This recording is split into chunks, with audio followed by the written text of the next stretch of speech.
প্ৰিয় বন্ধু বান্ধৱীসকল জয় জ্যোতি YouTube channel bumper জিকে অসমীয়া ৱৰ্ল্ডলৈ আপোনাক আদৰণি জনালো। মদ খোৱাৰ পিছত কোনটো ঔষধ খাব নালাগে আৰু কিয়? আপোনাৰ অপশ্যন হ'ল option A amoxicillin, option B cetirizine, option D paracetamol, option D Digene. ইয়াৰ শুদ্ধ উত্তৰটো হ'ল অপশ্যন চি পেৰাচিটামল।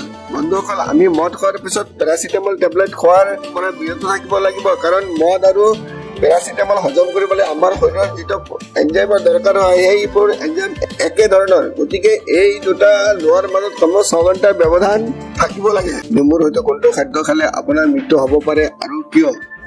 আপোনাৰ অপশ্যন হ'ল অপশ্যন এ চাহ, অপশ্যন বি গাখীৰ, অপশ্যন চি কমলাৰ ৰস, অপশ্যন ডি চেনি। অনুগ্ৰহ কৰি চেনেলটো ছাবস্ক্ৰাইব কৰি বেল আইকনটো অন কৰি ৰাখিব, যাতে মোৰ নতুন নতুন ভিডিঅ'বোৰ তৎক্ষণাত পাব পাৰে। ভিডিঅ'টো লাইক আৰু শ্বেয়াৰ কৰিবলৈ নাপাহৰিব। ইয়াৰ শুদ্ধ উত্তৰটো হ'ল অপশ্যন বি গাখীৰ।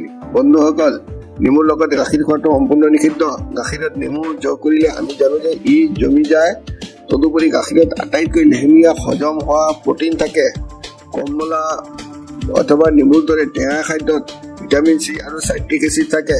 কমলা অথবা নেমু আৰু গাখীৰ একেলগে খালে দুয়োটা পেটত মিহলি হৈ এচিড হয় আৰু শেষত বিষাক্ত খাদ্যত পৰিণত হ'ব পাৰে।